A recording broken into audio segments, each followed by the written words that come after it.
Hi there, beautiful children of God, descendants of the Buddhas and Christ. I really wanted to talk to you some days ago, but I've been too busy. So today, I just cut my work in half and we'll make it up tomorrow. There's nothing too urgent today, so I can talk to you so that you know that I'm still here, alive. One never knows for how long, eh? Yes.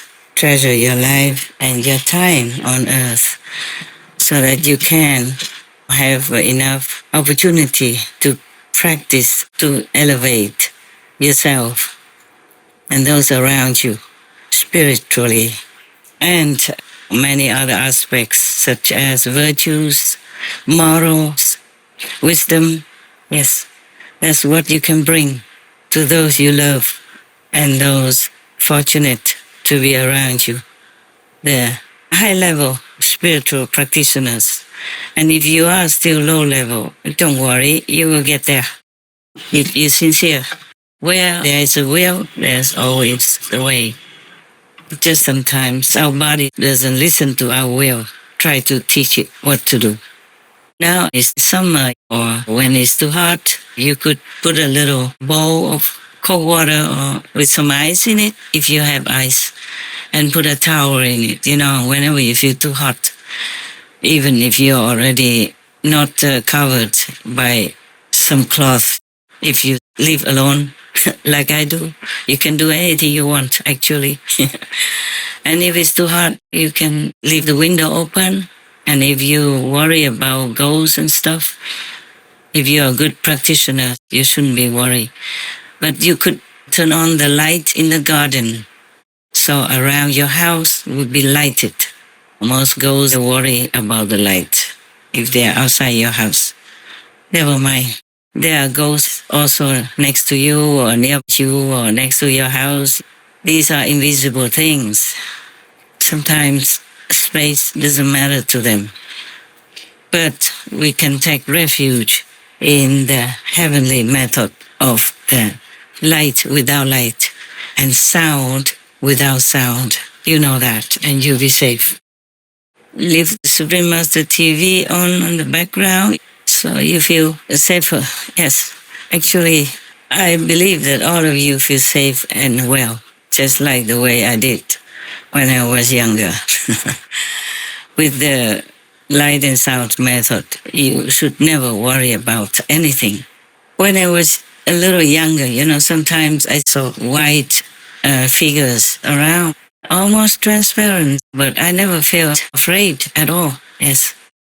And after I became more enlightened than usual, I walked anywhere alone, even in the dark, like in the Himalayas. I never had a flashlight or anything like that. Couldn't afford then. And in the Himalayan mountains and forests, in the evening, it gets dark very fast. Well, when I was there, it was dark very fast. Sometimes I went to the library to borrow some books or read something there. And then even when they close and I have to go home, it was a long way to walk. You don't have buses and taxis the way you do in the cities. Over there, you walk, and even if you want a horse carriage or a horse person, you have to go to a village, bigger village downtown, in order to order it or to rent one. I live in the forest, in mud house.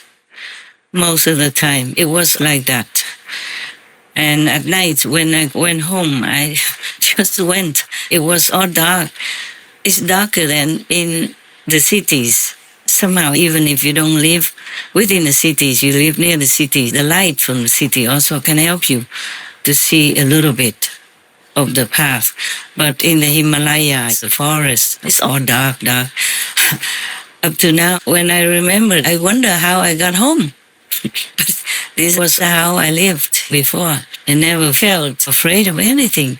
I never knew what it meant to be afraid. When I was a kid, yes, for a little while, because people always tell you ghost stories, tiger stories, witches stories, and scare the kids. So when I was going home, I was kind of scared, but just temporarily, very quickly went by just as you age.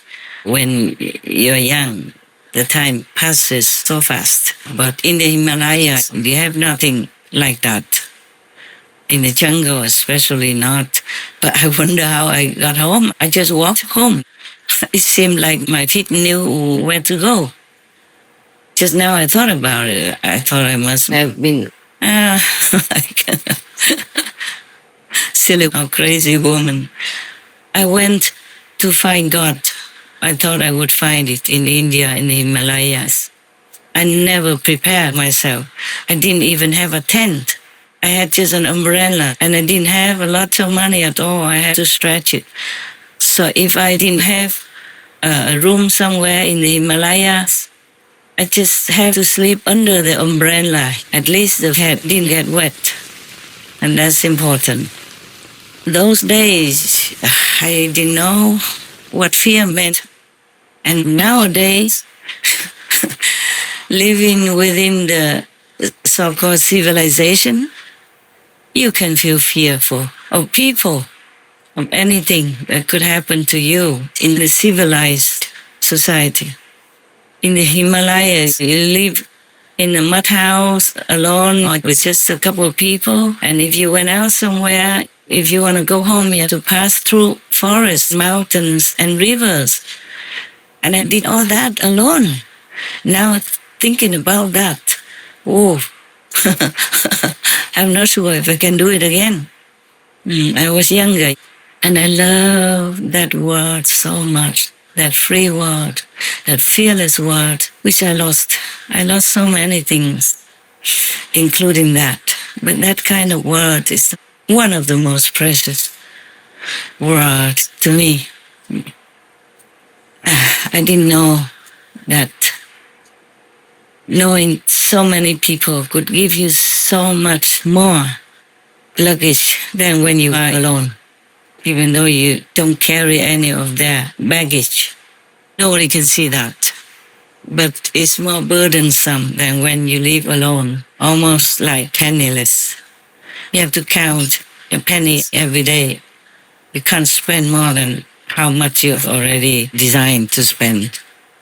At that time, I really didn't have a lot of money, and I never wanted to ask my ex-husband for money for the Himalayan trip. So if I have money, I spend. If I didn't have, I said I had to go.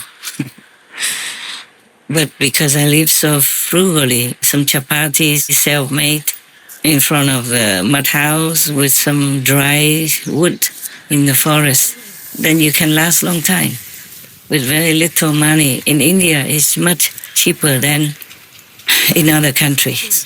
And if you are in the mountainous area like Himalayas, it's even more reasonable. But if you go deeper into the Himalayas, it could be more troublesome because up there you have no restaurant and no food, nothing is available. Even now and then you're lucky to find someone on the street, just in the middle of the forest street. If the forest has a street, maybe there's a young man with a metal container with some wheat flour in it. And then you can have maybe one chapati only, if you're lucky, if you came early. If you come later, all the pilgrims will be almost like jumping on his stove and asking for food. Then in no time, that little metal container of his will be gone. Everybody has to go. He also. In those forest paths, sometimes you see no one. Rarely, now and then, you might be lucky to chance upon a monk, some elderly monk, and he has only a plastic sheet on top of his head, built from some branches of trees nearby by some of his devotees or maybe himself. And then under that piece of plastic, there is a little stove, and the coals should be hot and burn all the time, even though cover under the ashes, because he would never have the chance to make fire again if that fire went out, if the coals went out, because nobody would go there and give him. There's no one around him for miles on end. That kind of path is only visible in the real summer after some snow has run away deep into the Ganges River somewhere nearby. Then you can walk on it. This is only for pilgrimage. Nobody ever walks those paths. Some are very remote and very dangerous as well. And the monk, I think he only stayed there temporarily because the pilgrims come and go. And maybe would help him also to survive sometimes until he goes further up into the Gamok or somewhere higher up in the Himalayas where no one, no soul ever visits. Those times I treasure so much, like the best time of my life.